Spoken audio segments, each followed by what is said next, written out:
خب داشتیم میگفتیم که چرا جهان از هیتلر و آلمان نازی متنفره. توی قسمت اول ایده نازیسم رو توضیح دادیم و گفتیم که این حکومت چه بلاهایی سر خود مردم آلمان آورد. توی قسمت دوم از قوانین و فعالیت‌های مدنی گفتیم که پا به روی گلوی یهودی‌ها و اقلیت‌های قومیتی گذاشت و در نهایت توی این قسمت میخوایم بریم سراغ اصل هولوکاست و اردوگاه‌های مرگ و ماجرای ساختن صابون از یهودی‌ها چی بوده، واقعی بوده یا نه. بی معطلی بریم تو کارش.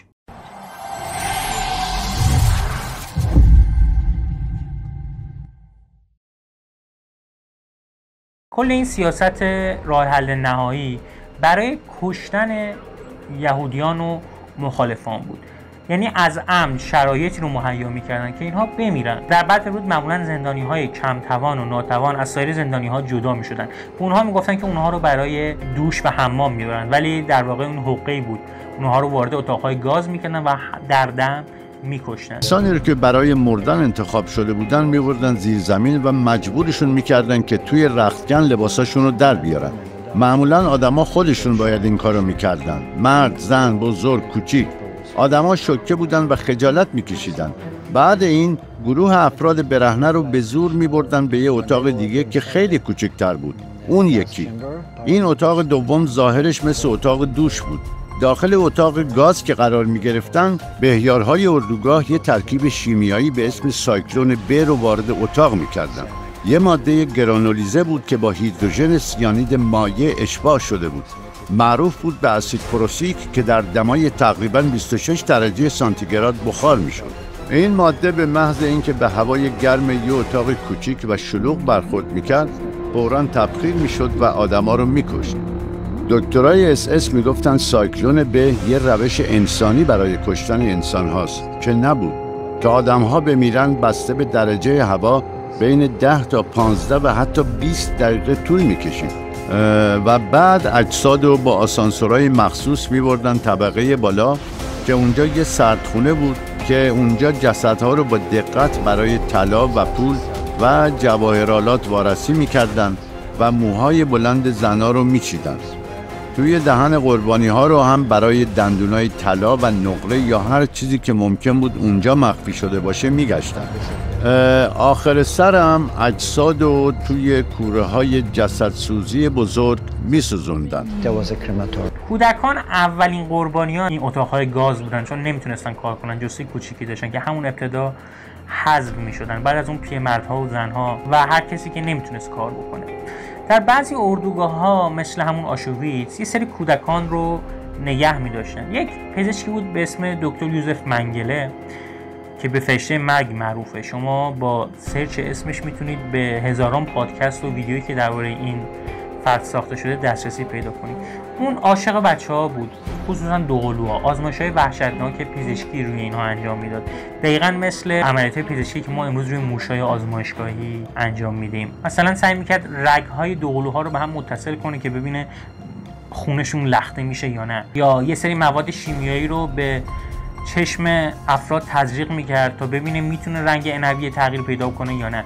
یا حتی گفته شد که یه سری افراد رو در اسید سولفوریک مینداخت تا استخون‌هاشون رو بشینه بررسی بکنه که آقا استخون نژادهای مختلف چه تفاوتی با هم داره. آقا این که مثلا فلان نژاد چقدر میتونه در سرما دووم بیاره، چقدر میتونه در گرما دووم بیاره، چقدر میتونه فلان ویروس رو تحمل بکنه. البته بگم این آزمایش‌های پزشکی که کم از شکنجه نداشتن در همه اردوگاه‌ها برگزار نمی‌شدن، فقط اردوگاهایی که همین منگله توش بوده. زنده‌های اردوگاه تو شرایطی بودن که قطعاً آرزوی مرده ها رو داشته باشن، بخوان همون اول مثل پدر مادر پیرشون یا فرزندانشون به اتاق‌های گاز هدایت بشن. این ساختمان شماره 11 بیرکناوه. این ساختمان برای حدود 800 نفر طراحی شده، ولی معمولاً جمعیتش خیلی بیشتر از این تعداد بود. طوری که گاهی 4-5 نفر روی یه تخت می‌خوابیدن. در واقع روی هر طبقه. بله. جای تازه واردها همین پایین‌ترین طبقه بود که بدترین جا بود.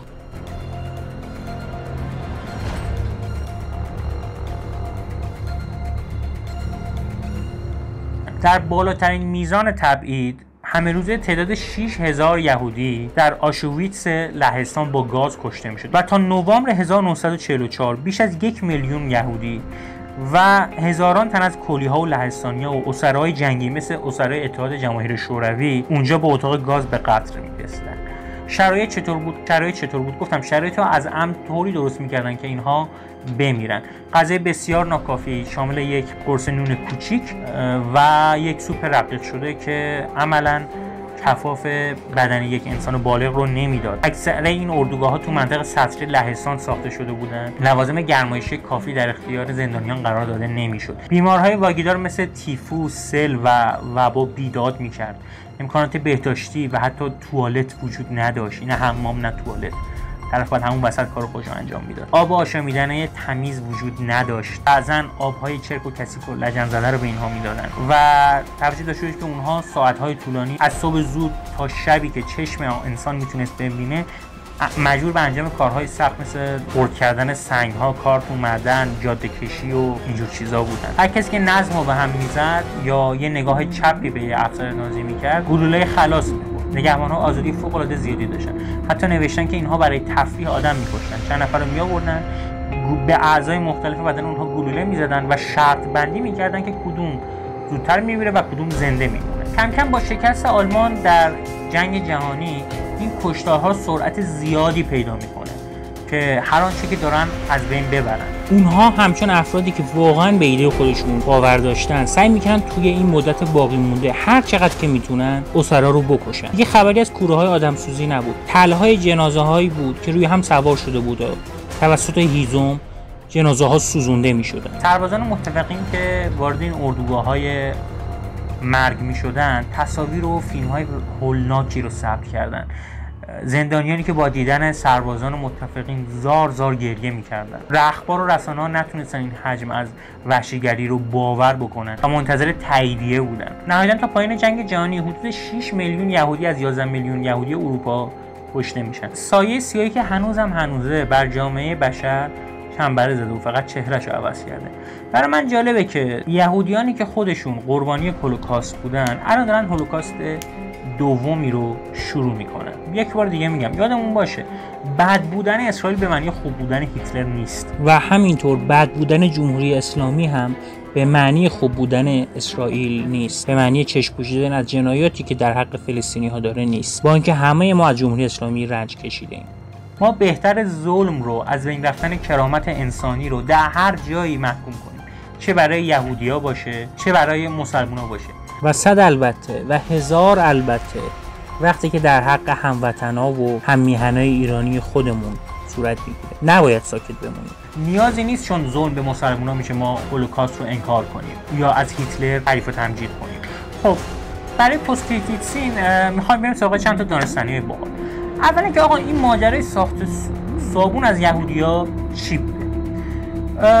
یکی از ادعاهایی که تو دادگاه نورنبرگ مطرح میشه این بوده که آلمان نازی از چربی بدن یهودی‌ها صابون درست کرده. قصه چی بوده؟ روی اواخر جنگ روی صابون‌هایی که در آلمان توزیع می‌شده عبارت RIF نوشته می‌شده که به خاطر فونت گوتیک آلمانی، یه فونتی که زمان قرون وسطا رایج بوده و یه ذره اواخر حروف رو میکشن. حالا اینجا میذارم نمایش میدم. باعث میشه که IJ خونده بشه و بشه RJF. مردم فکر می‌کردن این مخفف عبارت آلمانی قیم جودیشس فت هست به معنی چربی خالص یهود، عبارت RJF، در حالی که اصلا RIF بوده. حالا من آلمانیم خوب نیست، تلفظهای منو ببخشید. در واقع RIF مخفف کلمه رایش فور اینداستریال فت وزاگون بوده به معنی مرکز صنعتی تامین چربی رایش. خلاصه میگم یکی از موضوعاتی که مطرح میشه توی دادگاه نورنبرگ همین ساختن صابون از چربی یهودیا بوده و یهودیا خیلی سفت و سخت میگفتن همچین چیزی بوده ولی نتونستن اثباتش بکنن. مدارکی هم ارائه شد، مثلا اینکه در لهستان داشتن آزمایشاتی در این امر انجام میدادن و حتی یک قالب صابون هم که از چربی انسان ساخته شده بوده به دادگاه ارائه شد. ولی در مجموع دادگاه با بررسی شواهد این نظریه رو رد کرد. اما یهودیان مثلا کنگره جهان یهود کماکان همچنان سفت و سخت میگن که نه این موضوع بوده، این جنایت علیه ما صورت گرفته. حتی یک سری صابون‌هایی که میگفتن از بدن یهودیان درست شده رو در حیفا با مراسم دینی یهودی به خاک میسپرن که قبرش هم هست، حالا عکسش میذارم. خلاصه اینکه سند محکمه پسندی نتونستن ارائه بدن، ولی این ادعاها همچنان وجود داره.